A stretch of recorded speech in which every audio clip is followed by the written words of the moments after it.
Yo tout le monde, c'est Colbo et aujourd'hui on se retrouve pour une nouvelle vidéo les bros sur Neo Studio où je vais analyser et donner mon avis sur le 5ème épisode de la saison 6 de The 100.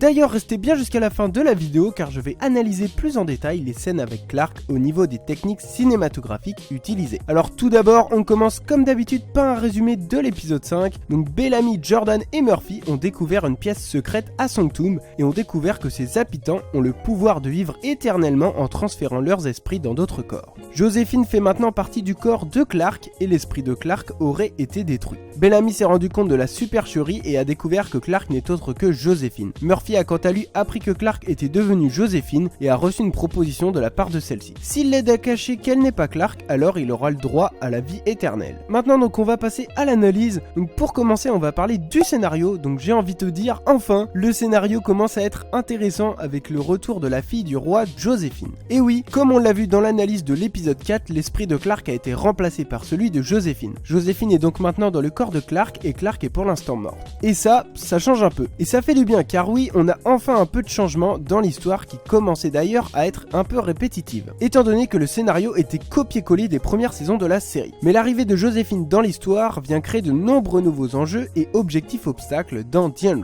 Mais du coup, c'est qui Joséphine ? Eh bien, c'est la jolie demoiselle que l'on avait vue dans le trailer de la saison 6 et aussi dans le premier épisode via des flashbacks. Maintenant, passons au nouvel enjeu qui a été créé via la mort de Clark et l'arrivée d'un nouvel esprit dans son corps. Alors tout d'abord, ce nouvel enjeu concerne tous les personnages et surtout l'histoire de la saison 6 dans son ensemble. L'enjeu nous tease en quelque sorte la suite de l'histoire puisque si les survivants découvrent que Clark n'est plus vraiment Clark, ils tueront tout le monde, donc le roi, la reine et Joséphine vont devoir prendre toutes leurs précautions pour ne pas que les autres découvrent la vérité. Et c'est là que l'on voit que l'enjeu nous tease en partie la suite de la saison, puisqu'au départ, normal, le roi, la reine et Joséphine vont essayer de cacher ça aux survivants, mais on se doute bien qu'ils ne vont pas réussir, ce qui est normal, sinon il n'y aurait aucun conflit entre les personnages et donc l'histoire serait ennuyante. Et donc ils vont être démasqués, et c'est à ce moment-là qu'il y aura donc normalement une bataille entre les deux peuples. D'ailleurs dans l'épisode on assiste à une deuxième réunion entre Joséphine et ses parents qui nous rappelle encore l'enjeu mais cette fois-ci en plus accentué puisque soit les survivants meurent, soit le peuple de Sanctum meurt. Mais c'est aussi au moment où Joséphine sera découverte qu'on risque de voir apparaître un nouvel enjeu qui permettrait de changer la suite de l'histoire pour ne pas que ce soit trop prévisible pour le spectateur. Mais on se doute bien que dans tous les cas, les survivants seront quand même en guerre contre le peuple de Sanctum. En ce qui concerne cette possible suite, j'espère que les scénaristes trouveront une autre solution que la guerre entre les deux peuples, sinon ce serait vraiment trop répétitif. Personnellement, ça ne m'étonnerait pas que l'on ait une alliance dans la suite de la saison entre les nouveaux natifs et les survivants. Bon, on a parlé du scénario, maintenant parlons un peu des personnages. Il faut qu'on parle de la qualité de l'interprétation qu'a effectuée Eliza Taylor en réussissant complètement à faire changer de comportement Clark étant donné qu'elle n'a plus le même rôle. Et oui, car maintenant Eliza Taylor doit jouer le rôle de Joséphine. Et Clark et Joséphine n'ont pas du tout les mêmes traits de personnalité et n'ont pas du tout le même caractère. Et donc ça a dû être très dur pour l'actrice de devoir changer complètement de comportement alors que ça fait 5 ans qu'elle joue le même personnage. Ce qui est incroyable je trouve dans la qualité d'interprétation d'Eliza, c'est qu'elle arrive à faire transmettre au spectateur l'effet que son personnage ne connaît pas Abby, Bellamy, Echo, etc. alors que ça fait 5 ans qu'elle joue un rôle qui est très proche de ses personnages et qui les connaît très bien. Et c'est ça qui est incroyable, c'est qu'elle a réussi à nous faire passer cette émotion, le fait que Clark n'est plus Clark et surtout que son personnage est perdu lorsqu'elle est en compagnie de Bellamy et les autres. Et ça je trouve que c'est un énorme point positif dans l'épisode car ça nous permet de bien rester plongé dans l'histoire. D'ailleurs les bros, si vous kiffez la vidéo, n'hésitez pas à lâcher un pouce bleu, ça me ferait vraiment super plaisir et puis à vous abonner si c'est pas déjà fait. Bon par contre là on va parler d'un personnage qui nous fait sortir de l'histoire et ce personnage c'est Abby. Oui, le perso inutile. Et bien ce qui m'a bien fait marrer dans cet épisode, c'est qu'Abby le perso inutile tryhard pour sauver un autre perso inutile. Et donc ce perso inutile c'est Marcus et ça c'était énorme. Même si c'est totalement normal qu'Abby essaye de sauver son bien-aimé Marcus, moi ça m'a fait marrer de voir deux persos inutiles essayer de rester dans la série. Non en vrai je suis un peu de mauvaise foi avec eux mais bon je les aime pas plus que ça en vrai. Bon en même temps à pas se cacher ils sont quand même inutiles. Bref passons et parlons d'Octavia maintenant. Et là croyez-moi je suis content d'en parler. Son perso s'améliore d'épisode en épisode, elle retrouve petit à petit son humanité en redevenant plus humaine et en pensant un peu plus avec son cœur. Et ça c'est super bien. Octavia évolue et redevient humaine donc on va pouvoir bien se réidentifier à son personnage dans la suite des épisodes. Alors maintenant parlons un peu des problèmes problèmes dans l'épisode, car oui, il y en a, pas beaucoup, mais il y en a quand même quelques-uns. Alors moi, ce qui m'a un peu perturbé dans l'épisode, c'est qu'apparemment ça ne pose aucun problème au roi et à la reine de faire des câlins à Clark, une femme qu'ils ne connaissaient pas il y a 2 jours, et là ils la considèrent déjà comme leur fille, comme si de rien n'était, alors que pourtant c'est le corps d'une autre personne quand même. Perso, je pense que pour ça, il y a eu un problème dans la réalisation, car selon moi les personnages auraient dû prendre un peu plus leur temps avant de réussir à faire comme si Clark était vraiment leur fille. Après, ça peut s'expliquer par le fait qu'ils sont habitués à voir des personnes qui ne sont pas dans leur corps habituel, donc ça peut aller. Après réflexion, c'est peut-être pas un très gros problème. En parlant des Primes d'ailleurs, il y a eu beaucoup de mystères qui ont été mis en place au fil des épisodes sur eux. Qui sont vraiment les Primes?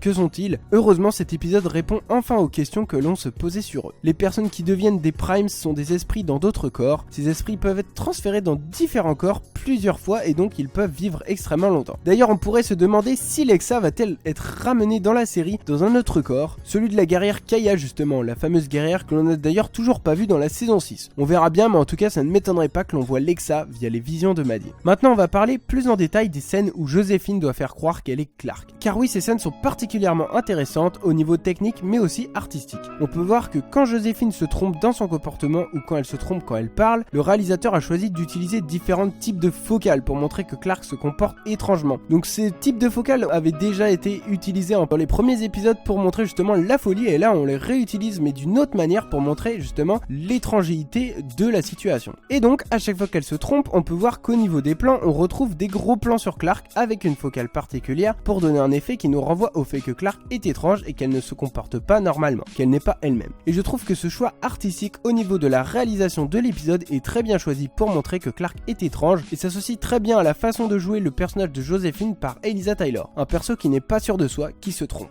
On va passer maintenant à une autre scène aussi qui m'a marqué, je parle de la scène où Bellamy découvre que Clark est Joséphine. C'est juste incroyable, j'ai eu une montée d'adrénaline. Le réal a réutilisé les gros plans, les différentes focales pour montrer qu'il se passait quelque chose d'étrange et que Clark n'était pas normal. Eliza Taylor aussi jouait très bien, ce qui a rendu la scène encore plus ouf. Et puis Bob Marley, pareil, vraiment un jeu d'acteur énorme pour Bob et Eliza. En plus, on peut voir que le réal a vraiment poussé sa réalisation au maximum, puisque comme on peut le voir, Joséphine va faire un regard caméra lorsqu'elle va se présenter à Bellamy, et le fait qu'elle regarde la caméra en parlant à Bellamy signifie tout simplement qu'en réalité Joséphine se présente au spectateur, en même temps de se présenter à Bellamy, car la caméra représente le spectateur au cinéma. Je crois que pour l'instant c'est une de mes scènes préférées de la saison, avec une réalisation vraiment au top et très poussée. Pour finir, on va parler rapidement du genre de nouveau Prime Faya qui nous a été présenté dans cet épisode. Ce Prime Faya semble faire vieillir les personnes lorsqu'elles sont exposées à celui-ci, comme on a pu le voir avec les mains d'Octavia. Bon, par contre les Prime Faya, faudrait peut-être arrêter les scénaristes, hein. Genre bon, on en a un peu marre, il y en a un presque à chaque saison. Maintenant, pour terminer sur l'analyse de l'épisode, parlons de la dernière séquence de l'épisode où l'on voit le retournement de situation incroyable mis en place dans la série et qui repose sur le personnage pour moi le mieux écrit de la série, qui n'est autre que Murphy. Tout va reposer sur la décision de Murphy, accepter la vie éternelle ou aider ses potes. Comme on le sait, Murphy est un perso qui ne pense qu'à lui, qu'à son bien-être, et donc c'est pour ça que la décision qu'il a à prendre est intéressante, étant donné que l'on sait qu'il ne pense qu'à sauver son cul. Mais avec l'évolution qu'il a eu tout au long de la série, on sait aussi qu'il peut sauver les personnes qu'il apprécie s'il veut, et c'est pour ça qu'il y a autant de suspense, car on ne peut pas savoir ce que Murphy va décider, étant donné qu'on sait pas vraiment ce qu'il est en ce moment. Est-ce qu'il est gentil, méchant, il pense à lui ou quoi, on sait pas. Et juste avant de finir les bros, je voulais juste parler vite fait de la chanson de Stromae, Alors on danse, qui a été utilisée dans l'épisode. Je trouve ça juste ouf qu'une de ces chansons a été prise pour être utilisée dans The Unrated. Pour conclure les bros, dans cet épisode on a pu voir qu'il y a eu une réalisation très poussée au niveau technique comme artistique. Eliza Taylor a su se réapproprier un personnage très rapidement et le jouer à la perfection. On a pu voir aussi que le scénario commence à se réinventer, même s'il ressemble toujours un peu aux premières saisons. Sur ce les bros, ça a été un plaisir de vous présenter cette vidéo. Je vous souhaite une bonne journée, une bonne soirée, n'hésitez pas à vous abonner et à liker, et moi je vous donne rendez-vous très bientôt pour une prochaine vidéo. Ciao.